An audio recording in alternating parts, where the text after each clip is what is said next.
నమస్తే, welcome to mid day debate. గత కొంతకాలంగా తెలుగు రాష్ట్రాల్లో తీవ్ర సంచలనమైన బనకచర్ల ఇష్యూ ఇప్పుడు ఢిల్లీకి చేరింది.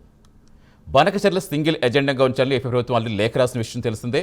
అయితే ఏపీ ప్రతిపాదన మాత్రం తెలంగాణ ప్రభుత్వం తిరస్కరిస్తోంది. మొత్తానికి ఇప్పుడు కేంద్రం కోర్టుకు చేరింది బనకచర్ల వివాదం. మిగులు జలాల వాడకంపైనే ప్రధానంగా ఇరు రాష్ట్రాలు ఫోకస్ పెట్టాయి. వృధా నీటిని వాడుకుంటున్నామని ఒకవైపు ఏ ప్రభుత్వం చెబుతోంది. మిగులు జలాల్లో వాటా ఉంది అని అటు తెలంగాణ చెబుతోంది. మరి ఇద్దరికీ కేంద్రం న్యాయం చేస్తామంటోంది. మొత్తానికి ఇద్దరి మధ్య కేంద్రం ఇరకాటంలో పడిందా? ఇవే అంశాలపై డిబేట్ కంటిన్యూ చేద్దాం. డిబేట్లో మనతో పాటు జాయిన్ అవుతున్నారు అందే సత్యం గారు, రాజకీయ విశ్లేషకులు మనకు జూమ్లో అందుబాటులోకి వచ్చారు. నమస్తే సత్యం గారు. అండి. బండారు రామ్మోహన్ రావు గారు, రాజకీయ విశ్లేషకులు మనకు జూమ్లో అందుబాటులోకి వచ్చారు. నమస్తే రామ్మోహన్ రావు గారు. నమస్కారం. నమస్తే అండి. సత్యం గారు, సముద్రంలో కలిసే నీటి వాడకంపై సమస్యలు సృష్టించడం ఎంతవరకు సమంజసం చంద్రబాబు చెప్తున్నారు. ఇప్పుడు సముద్రంలో కలిసిపోయే కంటే నిజంగా రాష్ట్రాలకు ఉపయోగపడితే మేము తెలంగాణ వాడుకున్న అభ్యంతరం చెప్పం. దీన్ని ఇంత రాజకీయ కోణంలో చూడటం ఎందుకు, ప్రజలకు అవసరమయ్యే విధంగా చూడొచ్చు కదా అని ఆయన వాదన. ఇటు తెలంగాణ తమకున్న అభ్యంతరాలు తను చెప్తోంది. అసలు ఏంటి, ఏం జరిగే అవకాశం ఉంది? అసలు బనకచర్ల ఇష్యూ మీరు ఎలా చూస్తారు? వాస్తవానికి ఆంధ్ర ప్రాంతానికి అవసరమైనటువంటి నీళ్లు వాడుకుంటే తెలంగాణకు అభ్యంతరం ఉండాల్సిన పని లేదు. ఇప్పుడు ఎందుకు అభ్యంతరం అంటే 1500 టీఎంసీలు గోదావరి జలాలు నికర జలాలుగా తేల్చి దాంట్లో సుమారు 968 టీఎంసీలు తెలంగాణకు, మిగతావి ఆంధ్ర వాడుకోవాలని చెప్పేసి విభజన చట్టంలో వాళ్ళు పేర్కొన్నారు. ఇప్పటికే నీటి వాడకంలో తెలంగాణకు బాగా అన్యాయం జరిగింది. ఎందుకంటే గోదావరిలో మన వాటా 960 టీఎంసీలు వాడుకోవడానికి కాళేశ్వరం గట్టి 225 టీఎంసీలు ఎత్తిపోద్దాం అనుకున్నారు. అంటే ఒక సుమారు 16 టీఎంసీలు ఇండస్ట్రీస్కు, ఒక 30 టీఎంసీలు హైదరాబాదు, మిగతాయి ఇరిగేషన్కు, మొత్తం 225 టీఎంసీలు ఎత్తిపోయాలనుకున్నారు. కానీ ఇప్పుడు అది 0 లెవెల్ ఉంది, ఏమి ఎత్తిపోసే స్థితిలో లేదు. ఓపెన్ చేసిన తర్వాత 2 ఏళ్లలో కలిపి ఎత్తిపోసింది కూడా 173 టీఎంసీలే. కాబట్టి ఇవాళ తెలంగాణ వాడుకుంటున్నారు అంటే అన్ని కలిపి కూడా శ్రీరామ్ సాగర్ కానీ, ఎల్లంపల్లి కానీ, ఇటువంటి అన్ని కలిపి కూడా ఒక 100 టీఎంసీలు ఉండవు. మరి 100 టీఎంసీలే వాడుకుంటే 900 టీఎంసీలు వాడుకొని 860 టీఎంసీలు గోదావరిలో పోతుంటే వాటిని చంద్రబాబు నాయుడు మిగుడు జలాలు ఎట్ట అంటాడు? తర్వాత కాబట్టి ఇవాళ తెలంగాణ ఆర్గ్యుమెంట్ ఏమిటంటే మా వాటాకు మేము తగ్గటువంటి గత 10 ఏళ్లుగా చేసిన నిర్లక్ష్యం వల్ల గత 10 ఏళ్లుగా మేము వాడుకోలేదు. గతంలో కూడా వాడుకోలేదు, అంతకుముందు కూడా వాడుకోలేదు. ఇప్పుడు నెమ్మదిగా వాడుకోవటం ప్రారంభిస్తున్నాం. కాబట్టి ముందు మాకు 968 టీఎంసీలకు ప్రాజెక్టులకు అనుమతులు ఇవ్వండి. ఆ తర్వాత వాళ్ళకు 560 టీఎంసీలకు అనుమతులు ఇవ్వండి. మిగిలిన జలాలు మళ్ళీ మిగులు జలాలు 2 రాష్ట్రాలు ఏ రాష్ట్రానికి ఎంత వస్తుందో, మీరు మిగులు జలాలు, వరద జలాలు అంటారుగా, ఇవి వాడుకోగా వస్తే వాటిని పంచండి, మీ చట్టం ప్రకారం పంచండి అనేది తెలంగాణ ఆర్గ్యుమెంట్. కానీ చంద్రబాబు నాయుడు సముద్రంలో పోతున్నాయి, మేము వాడుకుంటే నష్టం ఏంది అంటున్నాడు. అది కరెక్ట్ కాదు. ఎందుకు కరెక్ట్ కాదంటే వాటికి ఎగ్జాంపుల్స్ ఉన్నాయి.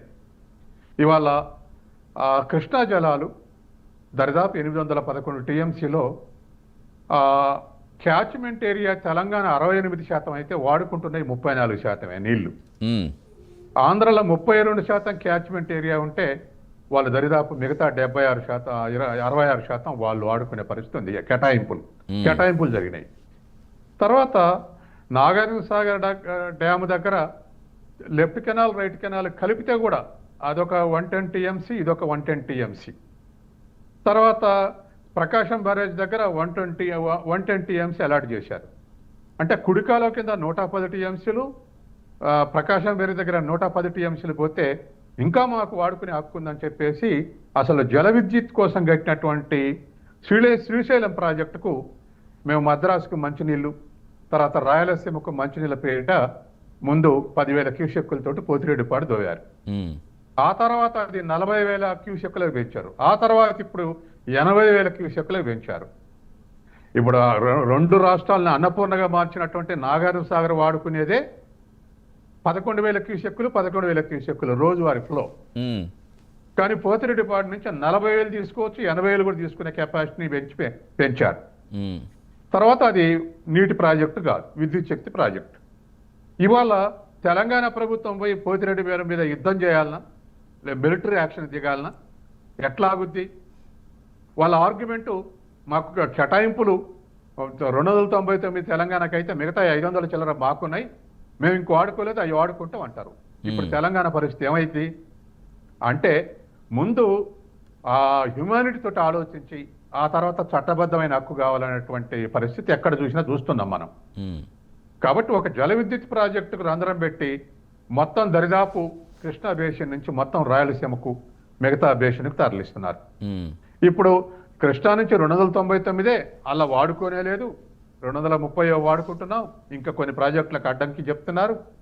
గోదావరిలో అసలు వాడుకోలేదు. 850 టీఎంసీలు సముద్రంలో పోతే వాటి మిగులు జలాలను చూపెట్టి బనకచర్లకు మళ్ళీ మామూలు క్యాపబిలిటీ కాదు.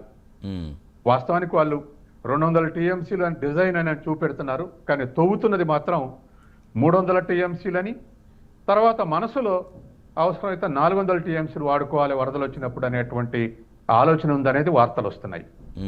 కాబట్టి ఇవాళ ఇప్పటికే గోదావరి బ్యారేజ్ దగ్గర వాళ్ళు వాడుకుంటున్నారు, తర్వాత పోలవరం గట్టి పోలవరం దగ్గర వాడుకోబోతున్నారు. మళ్ళీ పోలవరం పైభాగంలో బనకచర్లను పెట్టేసి ఇవాళ తెలంగాణ వాడుకోకముందే ఈ విధంగా చేస్తే రేపు తెలంగాణ ప్రాజెక్టు కట్టినప్పుడు కట్టడానికి వీల్లేదు, మా బనకచర్లు ఎండిపోతుంది, బనకచర్ల కింద పొలాలు ఎండిపోతున్నాయి, కట్టడానికి వీల్లేదని అబ్జెక్షన్ చెప్పారు అనుకోండి, ఈ ప్రధానమంత్రి ఉండడు, ఈ ముఖ్యమంత్రి ఉండడు. కాబట్టి ఏదైనా ఒక చట్టబద్ధమైనటువంటి విభజన, చట్టబద్ధమైనటువంటి హక్కు ఆ ట్రిబ్యునల్స్ ఏ ప్రకారం కేటాయించినా ఆ ప్రకారం సాటిస్ఫై అయినాక మిగులు జలాల కేటాయింపు జరగాలి. అంటే ఇవన్నీ తెలియకుండా వాడుకోక ముందే మిగులు జలాన్ని పేరు పెట్టి వాడుకోవటం అనేది కరెక్ట్ కాదు. అలా కదంటే సత్యం గారు, ఇప్పుడు జలహారతి కార్పొరేషన్ ఏర్పాటుకు కూడా కేబినెట్ అక్కడ ఏపీ ఆమోదం తెలిపింది. ఇప్పుడు జనరల్గా ఇప్పుడు ఏదన్నా కొత్త ప్రాజెక్ట్ కట్టాలంటే సిడబ్ల్యూసి పర్మిషన్ ఉండాలి, అట్ ద సేమ్ టైం రాష్ట్ర ముఖ్యమంత్రుల అధ్యక్షతన ఆ సభ్యుల నిర్ణయం ఉండాలి, ఇలా చాలా అంశాలు ఉంటాయి టెక్నికల్గా. సో వీటన్నిటి ఆమోదం తీసుకున్నాకనే కట్టి ఇవన్నీ ఉల్లంఘించిందని తెలంగాణ చెప్తోంది. కానీ ఇవన్నీ ఆలోచించకుండా ఏపీ ఎందుకు అంత ముందుకు వెళ్ళి ఒక స్టెప్ ముందుకు వేస్తుంది అనుకోవాలి? ఒకటి మిత్రపక్ష ప్రభుత్వం ఉండటం, ఒకటి తేలికగా మనం సాధిస్తాం అనేటువంటిది. కానీ టెక్నికల్ కమిటీ ఇప్పటికే ఒకటి రిజెక్ట్ చేసింది, వీలు పడదని. తర్వాత ఒక క్వశ్చన్ కూడా ప్రశ్నించింది, మిగులు జలాలు ఎట్లా తేల్చారు మీరు అనేది కూడా ప్రశ్నించింది. మిగులు జలాలు ఎట్లా అంటాడు అంటే ఇవన్నీ వదిలిపెట్టి మిగులు జలాలంటే వాళ్ళు కూడా ఒప్పుకోరు. కానీ ఏదైనా ఇప్పుడు పోతిరెడ్డి పాడు పెడితే మరి ఎందుకని ఆగలేదు? ఆనాడు ప్రతిపక్షాలు పెద్దగా మాట్లాడింది ఏం లేదు, అధికార పక్షాలు ఉన్నటువంటి జనార్దన్ రెడ్డి మరియు శశిధర్ రెడ్డి కొట్లాడారు పోతిరెడ్డి పాడు వల్ల తెలంగాణకు అన్యాయం అవుతుందని. ముఖ్యమంత్రి రాజశేఖరుడు ముఖ్యమంత్రి ఉన్నప్పుడు లేదా చంద్రబాబు ముఖ్యమంత్రి ఉన్నప్పుడు తెలంగాణ వాళ్ళకు ఎమ్మెల్యే టికెట్లు మంత్రులు పదవులు ఇచ్చేది వాళ్ళే. వాళ్ళకి ఎదురు చెప్పి పోరాడే కెపాసిటీ తెలంగాణలో ఎక్కడుంది? కానీ మొండిగా జనార్దన్ రెడ్డి శశిధర్ రెడ్డి పోరాడారు, అయినా ఆగలేదు.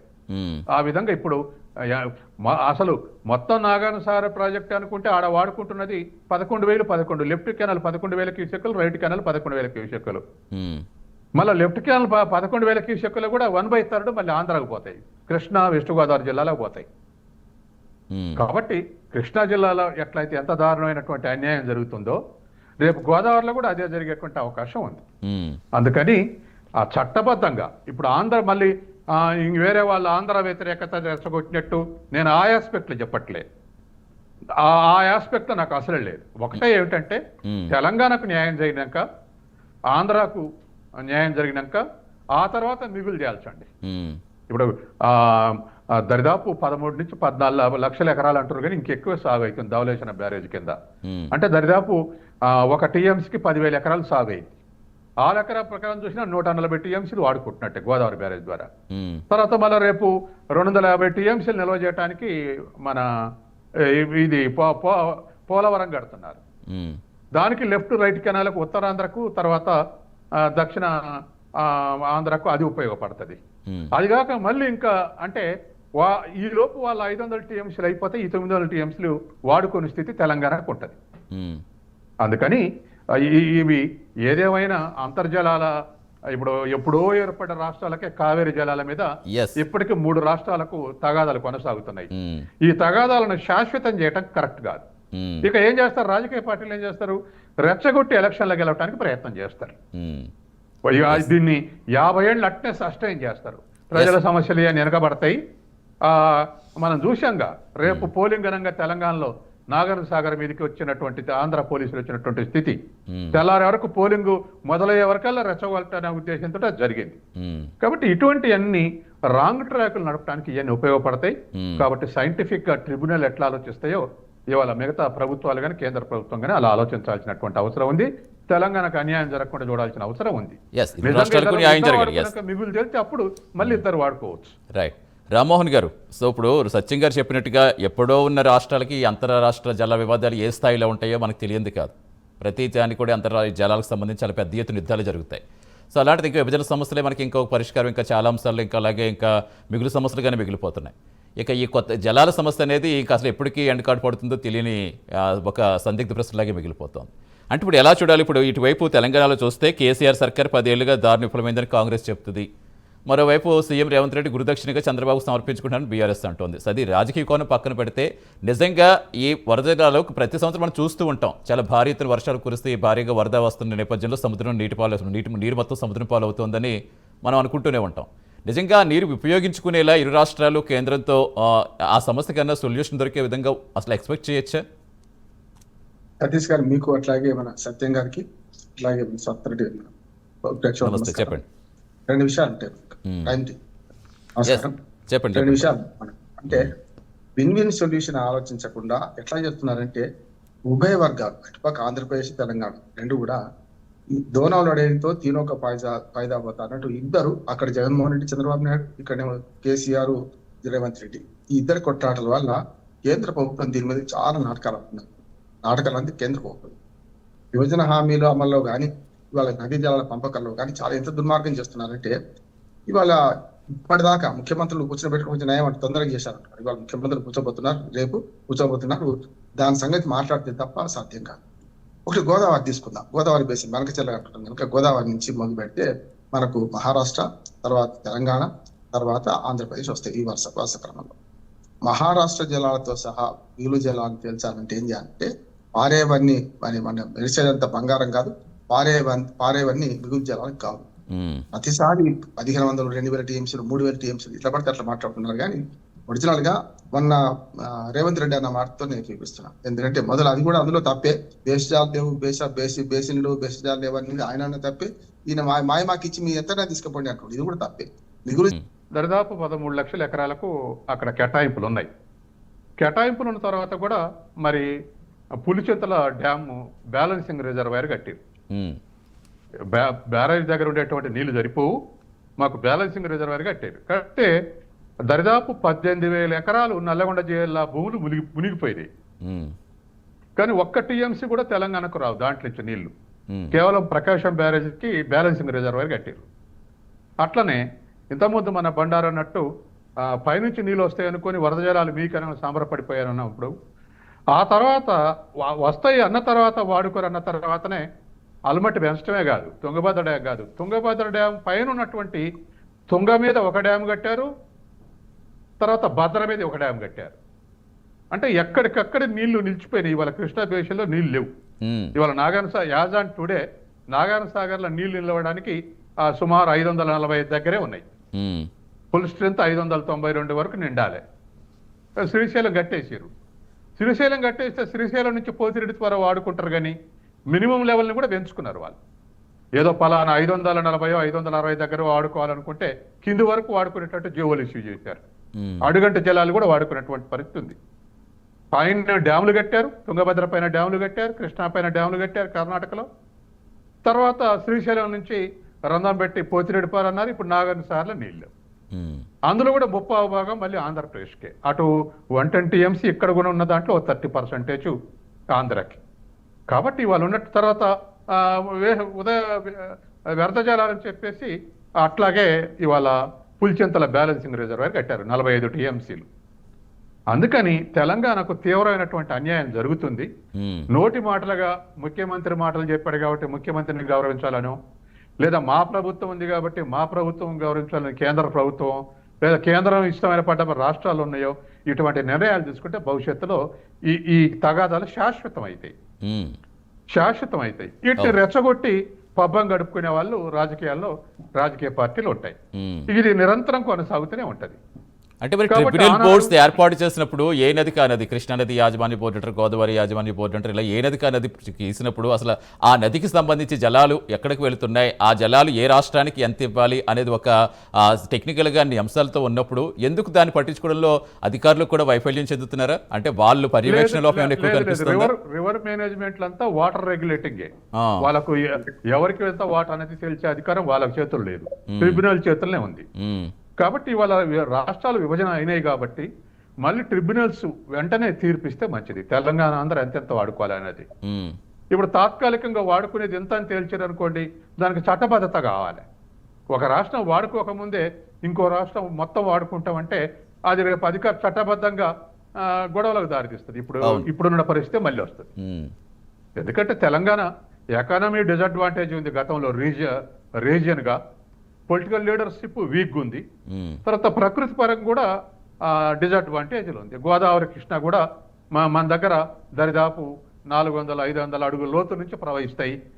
ఆంధ్ర ప్రాంతానికి పోయే వరకల్లా అవి డెల్టాలుగా మారుతాయి, బ్యారేజీలు కట్టుకుంటే సరిపోతాయి వాళ్ళకు.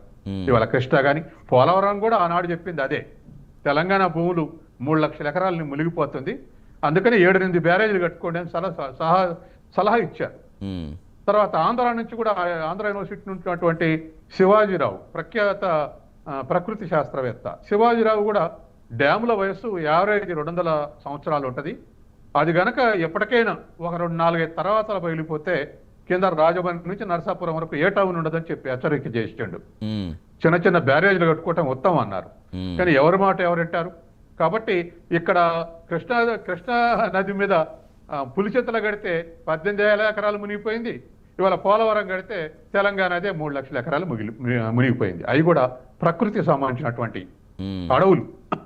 కాబట్టి ఇవాళ బలం ఉన్నప్పుడల్లా ఇవి వాయిలేట్ చేస్తున్నారు, బలం ఉన్నప్పుడల్లా డెఫినెట్ గా. అంటే సత్యం గారు, నీటి సమస్యలు ఎంత స్థాయిలో ఉంటాయి మనం జనరల్ కూడా పొలాల్లో చూస్తేనే రైతుల మధ్య గట్టులోంచి వాటర్ లాగెళ్తుంది, ఎత్తిపించకు నీరు రావట్లేదు, ఇలాంటివే చూస్తూ ఉంటాం.